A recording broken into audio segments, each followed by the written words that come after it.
भगवत गीता हिंदी अध्याय 9।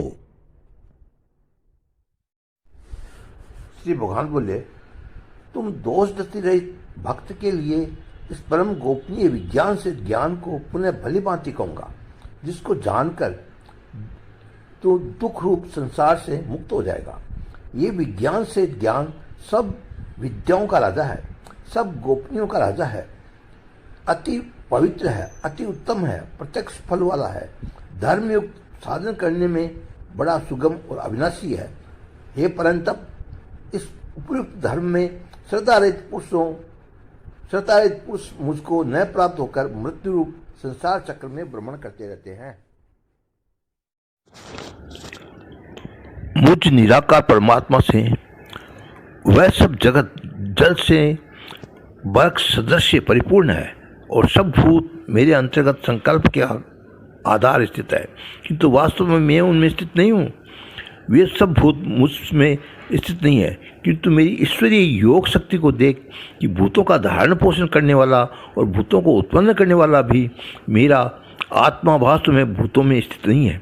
जैसे आकाश से उत्पन्न सर्वत्र विचरने वाला महान वायु सदा आकाश में विस्तृत है, वैसे ही मेरे संकल्प द्वारा उत्पन्न होने से संपूर्ण भूत मुझ में स्थित है, ऐसा जान। हे अर्जुन, कल्पों के अंत में सब भूत मेरी प्रकृति को प्राप्त होते हैं, अर्थात प्रकृति में लीन होते हैं, और कल्पों के आदि में उनको मैं फिर रचता हूँ। अपनी प्रकृति को अंगीकार करके स्वभाव के बल से परंतप हुए इस संपूर्ण भूत समुदाय को बार बार उनके कर्मों के अनुसार रचता हूँ। हे अर्जुन, उन कर्मों में आसक्ति रहित और उदासीन के सदस्य स्थित मुझ परमात्मा को भी कर्म नहीं मानते। हे अर्जुन, मुझ अधिदाष्टा के प्रकाश से प्रकृति चराचर सहित सर्व जगत को रचता हूँ, और इस हेतु से ही संसार का चक्र घूम रहा है।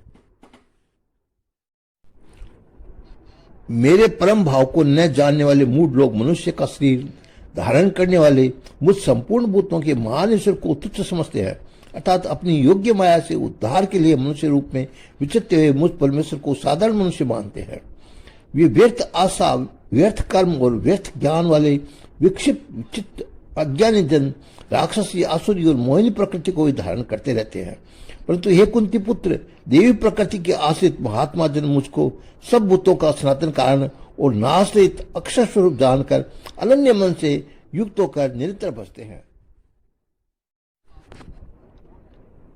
ये दृढ़ निश्चय वाले भक्त जन निरंतर मेरे नाम और गुणों का कीर्तन करते हुए तथा मेरी प्राप्ति के लिए यत्न करते हुए और मुझको बार बार प्रणाम करते हुए सदा मेरे ध्यान से युक्त होकर अनन्य प्रेम से मेरी उपासना करते हैं। दूसरे ज्ञानी योगी मुझ निर्णय निराकार ब्रह्म का ज्ञान यज्ञ के द्वारा अभिन्न भाव से पूजन करते हुए भी मेरी उपासना करते हैं, और दूसरे मनुष्य बहुत प्रकार से स्थित मुझ विराट स्वरूप परमेश्वर का पृथक भाव से उपासना करते हैं। ऋतु में हूँ, यज्ञ में हूँ, स्वधा में हूँ, मंत्र में हूँ, भूत में हूँ, अग्नि में हूँ, और हवन रूप क्रिया भी मैं ही हूँ। इस संपूर्ण जगत का दाता अर्थात धारण करने वाला एवं कर्मों के फल देने वाला पिता, माता, पितामह, जानने योग्य पवित्र ओंकार तथा ऋग्वेद, सामवेद और यजुर्वेद भी मैं ही हूँ। प्राप्त होने योग्य परम धाम, भरण पोषण करने वाला, सबका स्वामी, सुबह सबको देखने वाला, सबका वास स्थान, शरण देने योग्य, प्रत्युकार व न चाकर हित करने वाला, सबकी उत्पत्ति प्रलय का हेतु, स्थिति का आधार, निधान और अविनाशी कारण भी मैं ही हूँ। मैं ही सूर्य में रूप में तपता हूँ, वर्षा का आकर्षण करता हूँ और उसे बरसाता हूँ। हे अर्जुन, मैं ही अमृत हूँ और मृत्यु हूँ, सत्य असत भी मैं ही हूँ। तीनों वेदों में विधान किए हुए सकाम कर्मों को करने वाले, सोमरस को पीने वाले पाप रहित पुरुष मुझको यज्ञ के द्वारा पूज कर स्वर्ग की प्राप्ति चाहते हैं। ये पुरुष अपने पुण्य के फल स्वरूप स्वर्ग लोक की प्राप्त होकर स्वर्ग में दिव्य देवताओं के भोगों को भोगते हैं।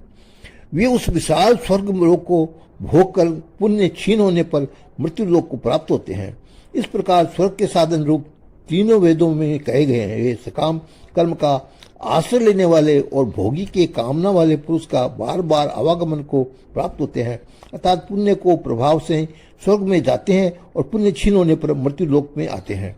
जो अनन्य प्रेमी भक्त जन मुझे परमेश्वर में को निरंतर चिंतन करते हुए निष्काम भाव से बसते हैं, उन नित्य निरंतर मेरा चिंतन करने वाले पुरुषों का योगक्षेम में स्वयं प्राप्त कर देता हूँ। ये अर्जुन, यद्यपि सदा से युक्त जो सकाम भक्त दूसरे देवताओं को पूजते हैं, वे भी मुझको ही पूजते हैं, किंतु उनका वह पूजन अविधि पूर्वक अर्थात अज्ञान पूर्वक है, क्योंकि संपूर्ण यज्ञ का भोक्ता और स्वामी भी मैं ही हूँ, परंतु वे मुझे परमेश्वर को तत्व से नहीं जानते, इसलिए गिरते हैं अर्थात पुनर्जन्म को प्राप्त होते हैं। देवताओं को पूजने वाले देवताओं को प्राप्त होते हैं, पितरों को पूजने वाले पितरों को प्राप्त होते हैं, भूतों को पूजने वाले भूतों को प्राप्त होते हैं, और मेरा पूजन करने वाले भक्त मुझको ही प्राप्त होते हैं, इसलिए मेरे भक्तों का पुनर्जन्म नहीं होता। जो कोई भक्त मेरे प्रेम से पत्र, पुष्प, फल, जल आदि अर्पण करता है, उस शुद्ध बुद्धि निष्काम प्रेमी भक्त का प्रेम पूर्वक अर्पण किया हुआ वह पत्र पुष्प आदि में सगुण रूप से प्रकट होकर प्रीति से खाता हूँ। हे अर्जुन, तू जो कर्म करता है, जो खाता है, जो हवन करता है, जो दान देता है और जो तप करता है, वह सब मेरे अर्पण कर।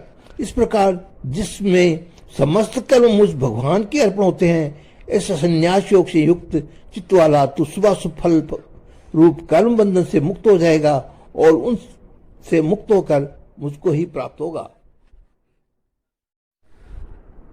मैं सब भूतों में सब भाव से व्यापक हूँ, न कोई मेरा अप्रिय है न प्रिय है, परंतु जो भक्त मुझको प्रेम से भजते हैं, ये मुझ में है और मैं भी उनमें हूँ, प्रत्यक्ष प्रकट हूँ।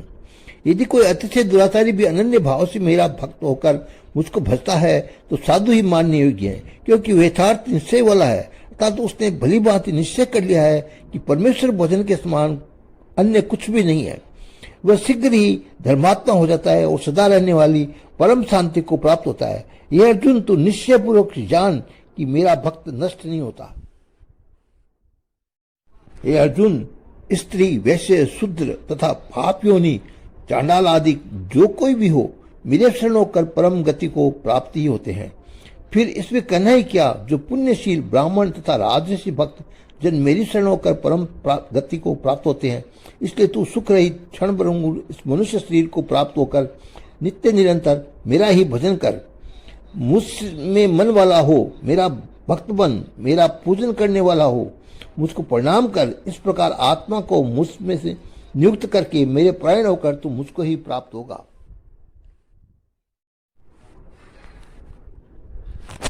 तीनों वेदों में विधान किए हुए सकाम कर्मों को करने वाले, सोमरस को पीने वाले, पाप रहित पुरुष